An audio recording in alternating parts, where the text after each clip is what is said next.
To do to be the best when doing something. Not really.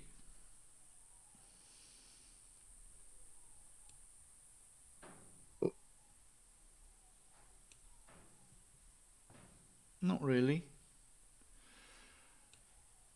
Did he give you any examples of this phrase and when to use it? Uh, uh,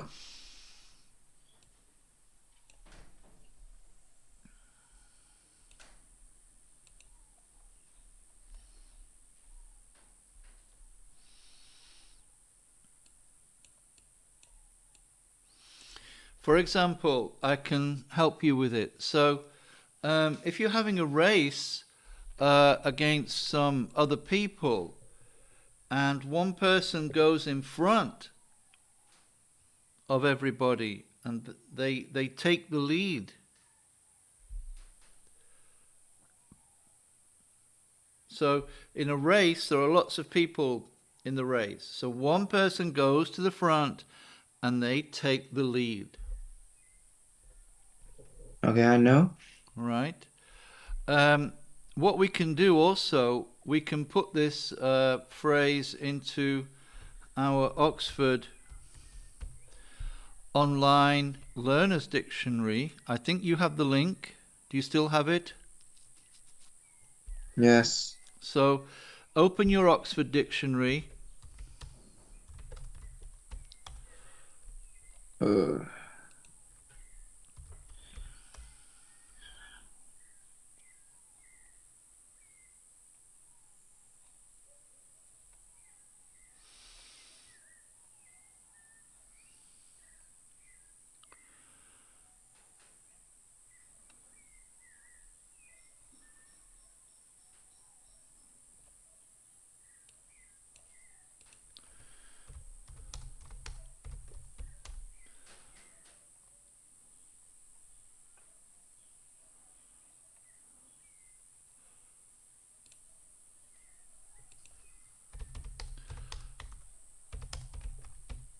okay, I've opened it. Right, so I've gone into Google because Oxford is really just for words, it's not really for phrases. So take the lead in, if you put it in Google, means go first, to take the first, uh, to be the most active in a situation, to be in the lead position. Um, so if there's a group of people and they don't know what to do, if one person says, right, I'm going to take the lead, that means they're going to decide what to do, and the other people will follow them. Or in a race, a person goes to the front of the race, that means they take the lead. Okay, so what was the next phrase? Fall behind? Yes. Okay, what's that one? It means to uh, uh, Give for me an example. example, Give me an example uh, with the phrase. You don't have to explain it. Just give me an example. uh, the that athlete fell behind uh, in the Olympic Games. Good, well done. Yeah, that the athlete fell behind in the race. That means he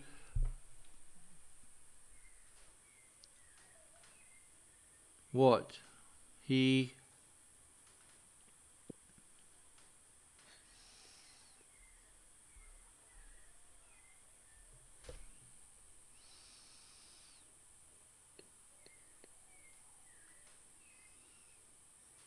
Did you fall asleep, Andrew? Did you leave the class? Did anything? No. No? Okay. Well, I asked you a question. Please, just if I ask a question, please don't go silent. Just try to answer the question, okay? And if you can't, just say I don't know or I'm thinking or something. Okay. So, I don't know. So what does it mean to fall behind? You just told me you learned some new phrases with your Chinese teacher today. So it doesn't look like you learned anything because you didn't know what they mean. I just can't describe it with by using English. Well, that's what we're here for. It's an English class, so you've got to try, at least. So Oh, there's a race and somebody falls behind. What happens? uh, it he or she will be the last one to finish the No, race. no. It doesn't mean to be the last. It just means to not be the first, and to fall behind means to come near the end. But it doesn't mean to be the last person. It just means to go further back, to fall behind.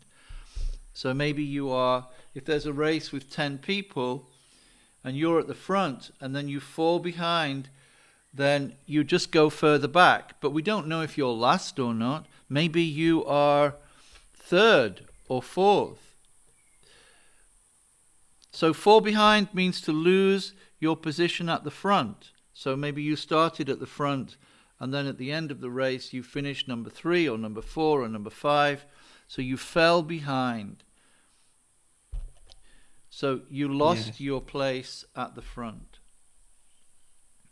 you're gonna know And that. what about, how could you use that phrase with, for example, schoolwork? Uh, um, for example, uh, Amy fell behind in the last exam. Uh, and she is trying to. She's uh, she studies hard, very hard now.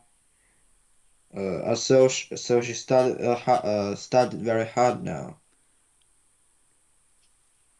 Okay, so she's studying very hard now because she fell behind. To fall behind is when the marks that we are getting in our class go worse, and then we Yeah, start to get low marks. So we fall behind. So if you fall behind in your class, it means that uh, there are some things that you don't understand.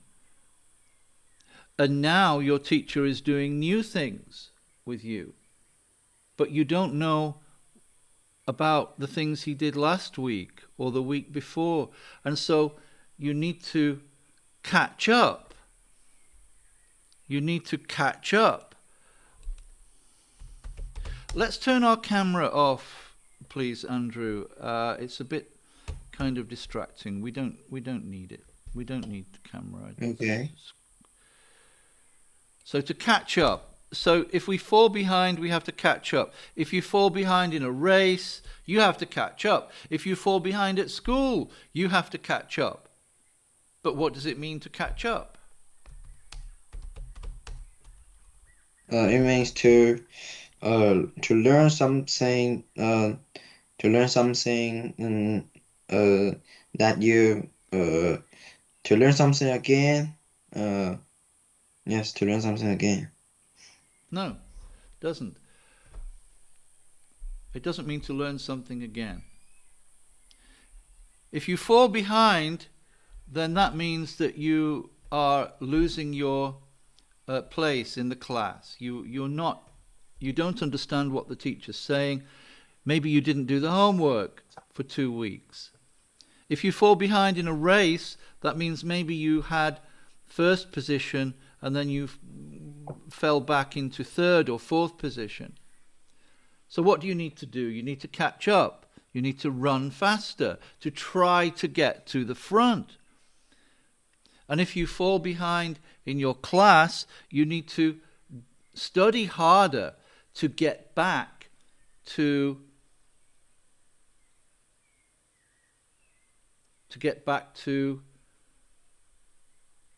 The first place? Maybe not first, but to get back to The front the place. front, at least to get back to where the teacher is in the class, to understand everything that the teacher said last week and the week before. So you need to work harder to understand what they did for homework 2 weeks ago and then last week, and you need to do that homework so that you can understand everything up to this moment, to catch up. So catching up is not easy to do. If we fall behind, we have to do extra work to catch up. Yeah. So these are useful. These are called phrasal verbs, in fact. Did you ever learn this word, this phrase, phrasal verbs? No. Well, okay, we can look at that now. So a phrasal verb is, for example, you just have catch. That's a normal verb. And then if you have catch up, that's a phrasal verb. So a phrasal verb has two parts. The verb and then a little word after it. Catch up. Fall behind. Yeah. Sit down. Stand up. Let's have a look at some phrasal verbs now. Okay. So let's look at the phrasal verbs at the top here. Phrasal verbs are verbs that consist of a verb and a particle. Look up, get through, make out. First one, look up. Do you know that phrasal verb, to look something up, to look up? Yes. It means to look for some words in dictionary Good, yeah, or in some books. good, yeah. If you don't know a word, you have to look it up, to look it up, Yes. or to look up a new word. You can look up any new words in your dictionary. What does it mean? You can find the meaning of any new words in your dictionary to look up. Okay, next one. Get through.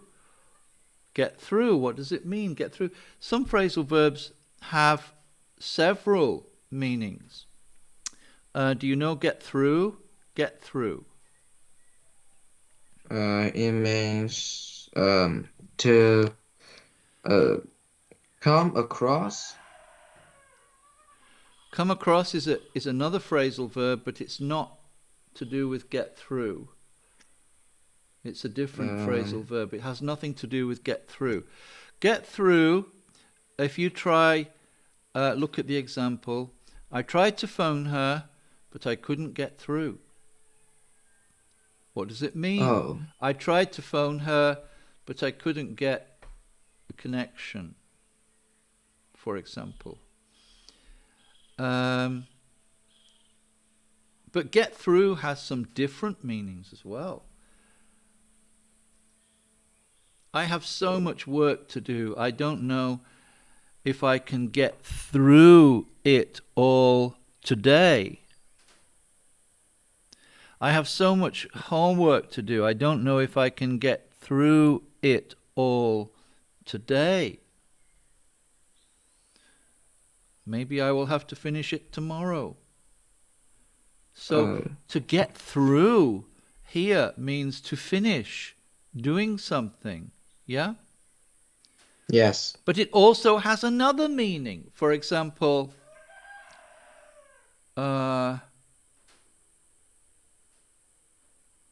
you feel very sad because your best friend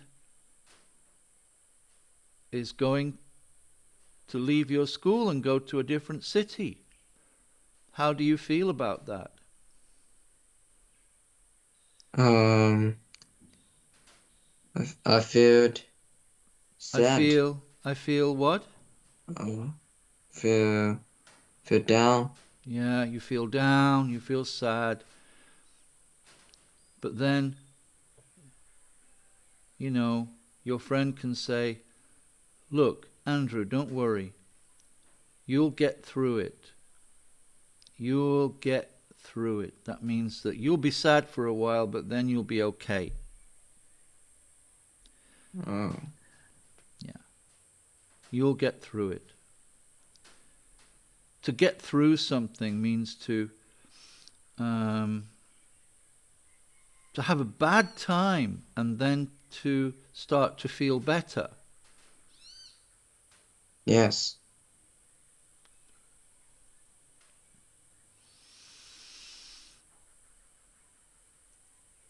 Last one. Make out. Make out. I just can't make Jim out at all. What does it mean? I just can't understand Jim's behavior. I can't make him out. Yeah? Yes. Now, there's something you need to understand. You might listen to these and think, what? These don't make any sense. It's not English. Doesn't make any sense at all. But trust me, English people use these phrasal verbs all the time, okay? Okay. So, if you learn them, you'll be able to understand them because people use them all the time. If you learn them, you'll be able to use them as well. Yeah. And you will sound just like an English-speaking person. I mean, a native speaker. Oh, that's Oh, great. well, that's great, isn't it? That's what we want. So, Yeah. phrasal verbs. Now, it's good that your teacher today was giving you some useful phrases and a phrasal verb because they are very important. So, when it says that a phrasal verb is made of two parts, it's made of a verb and a particle. What does it mean, a particle? Is it like in physics, particles, like we have particles in physics, you know? Uh, uh. Oh, it maybe means it may mean that particle. Uh, Well, everything's made of particles, isn't it? In physics, if we study physics, like you like physics, don't you? oh, Yeah, yes. you study physics. You know what an atom is? Oh, maybe. I don't know. I don't know many English words about physics. Okay, well, I can give you a good one. So we've got this word atom. A-T-O-M.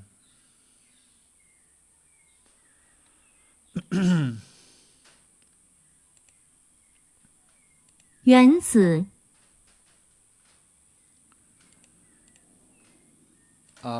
I will share my screen. Okay. 原子原子 Atom. 原子 Yeah? Got it? Yes. Right. I'm going to open ChatGPT. Can you see it? Yes, I can. I'm just going to write a question. What particles is an atom made of? Can you see the question? Yes, I can.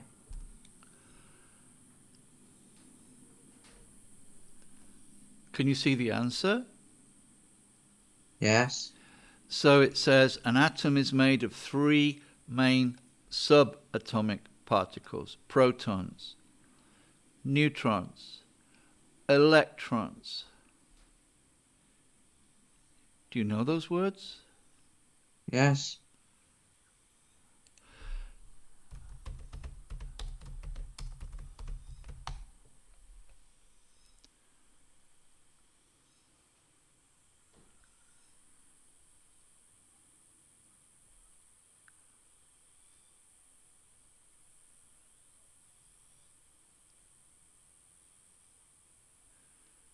So you know what those Yes. particles are in Chinese and in English. Yeah. Right. Those are particles in physics. But particle in English, if we say that a phrasal verb is a verb and a particle, it doesn't mean anything about protons or neutrons or electrons, okay?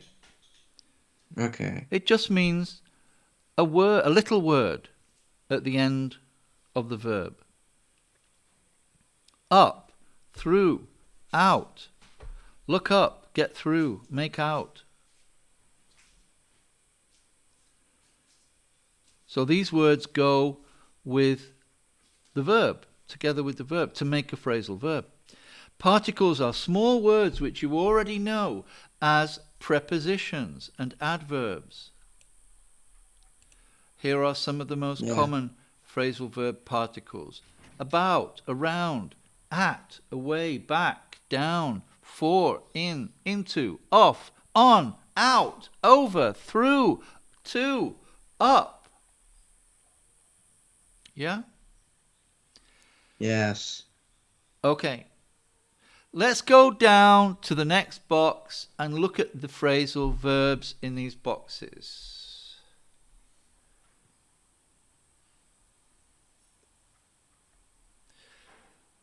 Eat out. What does it mean to eat out? It means to eat out of home, maybe in a restaurant. Good. Well done.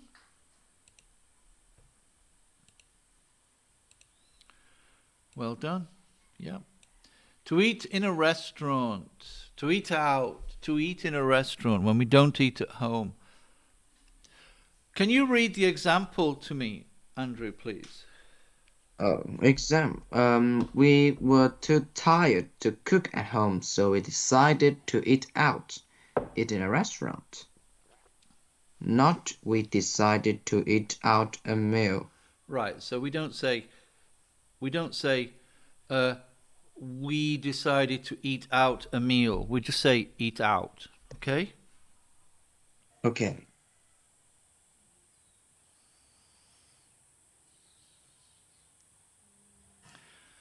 Good. How often do you eat out with your family? How often do you eat out? Uh, about once a month. Ah, lucky you. It's quite good. Once a month. Yes.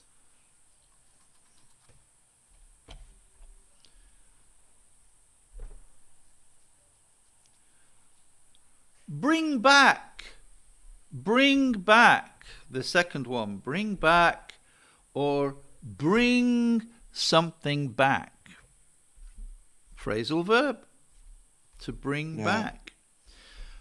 Can you read the example to me? This photograph brings back happy memories, makes me remember or think about something from the past. Good. Not this photograph bring back my sister. Right, not that. Just this photo brings back happy memories. But do you understand that meaning? Yes, Yeah. it means to make someone remember the happy times. Yeah? Do you sometimes look at an old photo, an old family photo, Mm. and does it bring back happy memories? and uh, I even don't have an old photograph. I have no photographs about about the past. Andrew, you don't have any photos from the past at all? Uh, Maybe my parents have in Mm. their phones. Mm. Yeah, people, most people don't take photos now, except just on their phone. So the phone, the photo stays on the phone or the computer. Yeah? Yes. When I was a boy, when I was a young man, when I was a child, we didn't Mm. have digital anything. Do you understand? Yeah. Do you understand what digital means?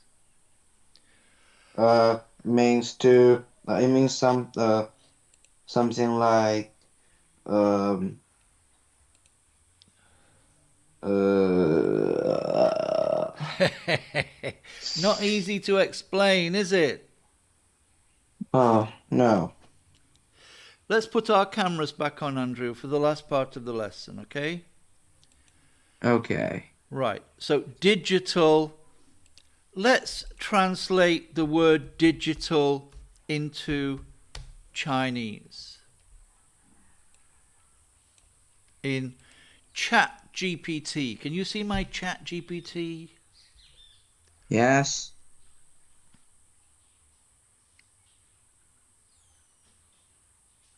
And can you see the Chinese translation? Yes, I can. And you know that word, of course.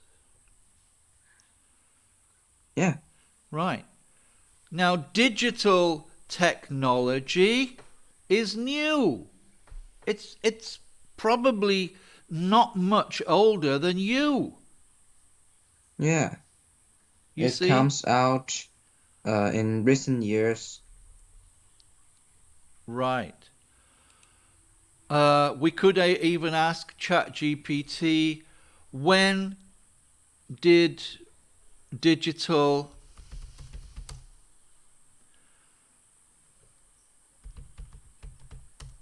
technology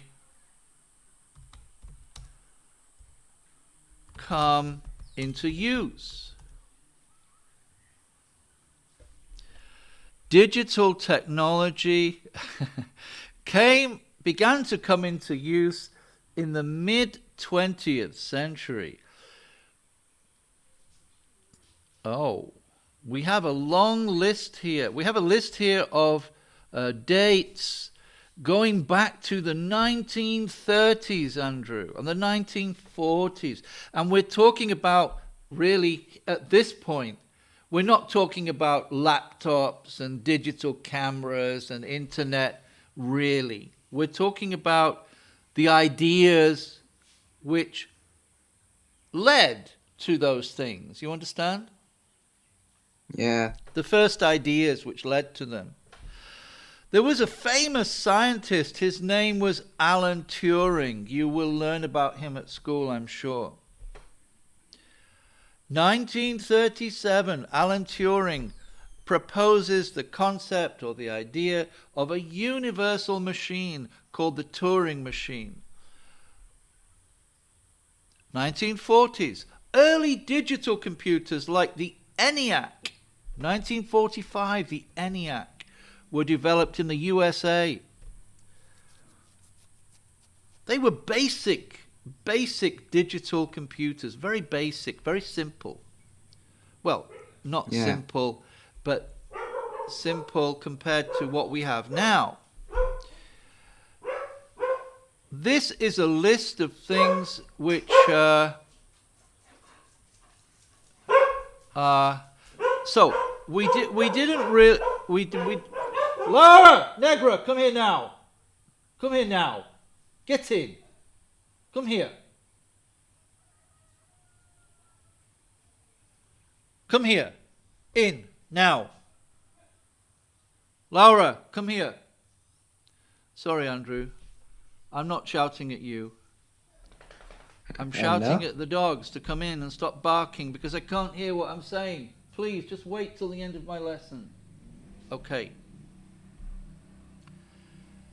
When we're talking about digital cameras or laptop computers or CDs and DVDs and digital watches, like every Chinese child now has a digital watch, don't they?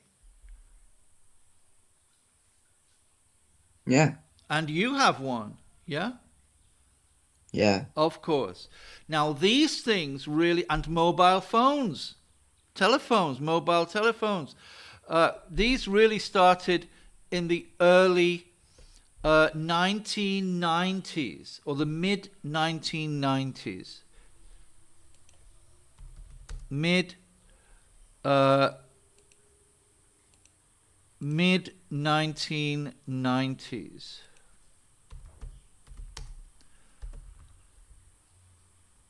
These started to be used by the public. No, that's wrong. Mid 1990s. Okay, so the technology was there before this time, but it wasn't used by people. You couldn't go and buy really a laptop in the early 1980s because they were too expensive. They cost thousands of dollars. Yeah. And now you can buy a laptop for $200 or less. Yes. So, okay, after 2000 until now, digital technology is everywhere. An explosion of smartphones, digital media, cloud computing, streaming, AI, everything. ChatGPT, everything. Our life is full of digital technology.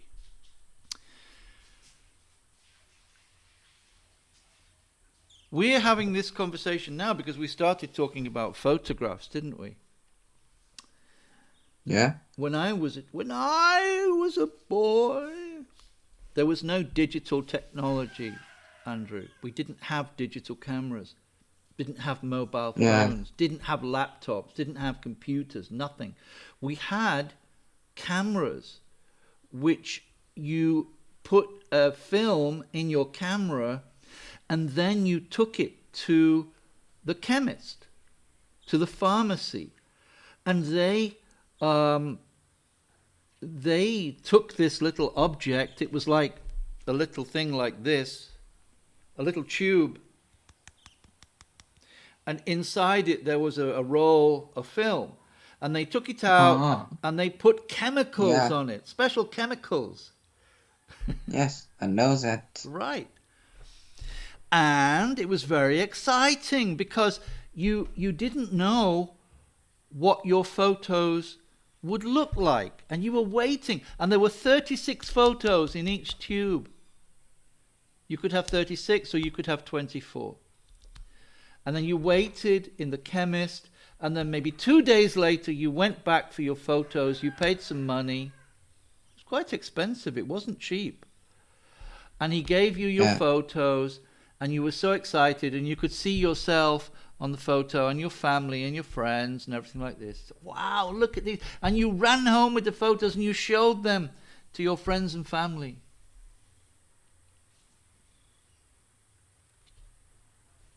But now, everyone's taking photos all the time, aren't they?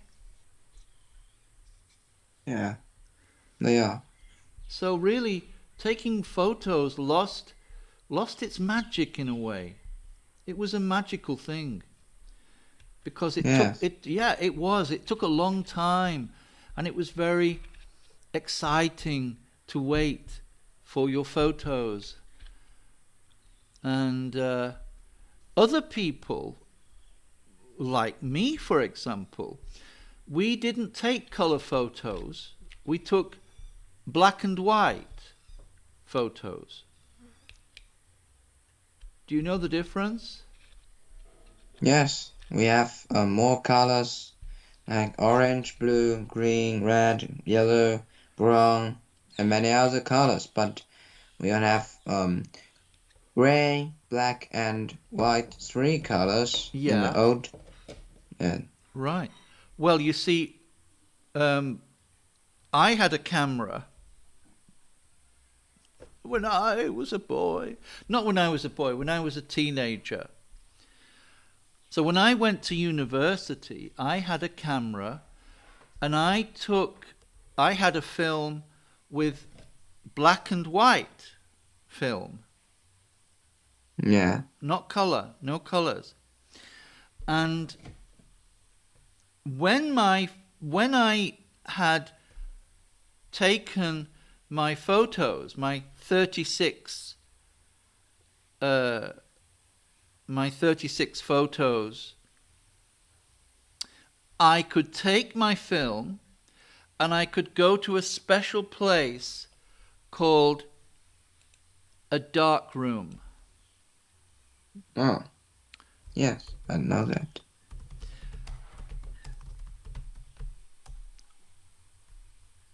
Next sentences.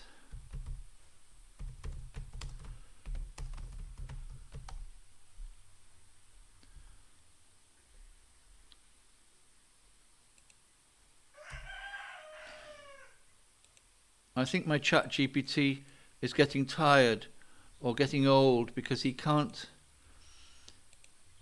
Wait, here we are. So, translate to Chinese. Photography darkroom. Photography darkroom. Can you see my page? Yes. And can you see the Chinese word? Yeah. And do you know it? Yes, I know it. Okay.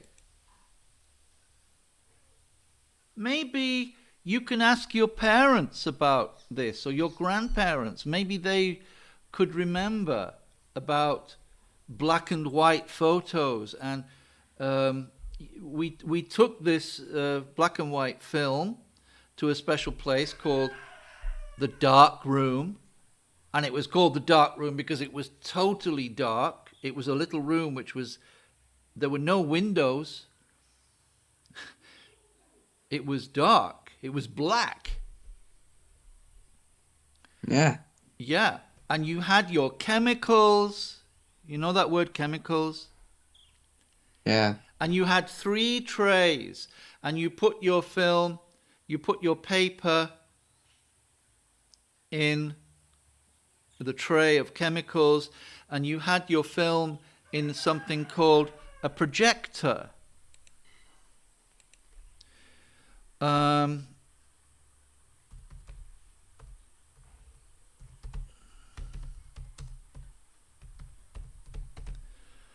darkroom projector. So this projected the image from your film onto the paper, and the chemicals created the photographs. And that, Andrew, was magic.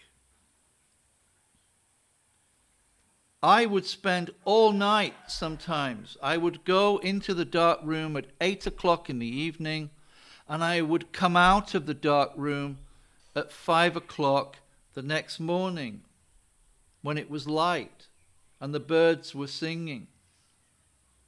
And I would spend all night developing my black and white photos from these films. And it was quite magical to do that. Yeah.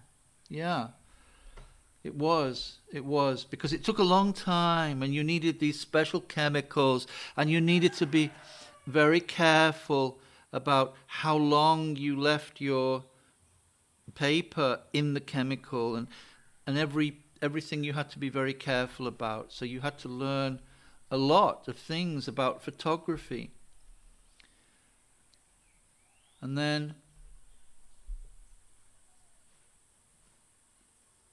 that was it. And it was interesting. Yes. It's a good Really hobby. interesting. I recommend this hobby, Andrew. I do. It's a good hobby. Really. Yeah. Yeah. So, where are we? It's getting late. You're a young man who needs some sleep, and I'm going to let you go now and get some sleep. And forget everything I said in my lesson today. Good. And you wake up tomorrow morning and you won't remember a single thing I said. Is that true? No. No, of course not. You'll remember everything. Try to remember as much as you can, please. All right. Okay. Okay, Andrew. Thank you for coming today. Get some rest. Have a good week and see you next week. Okay. Okay. See you. See you. Bye-bye. Bye-bye.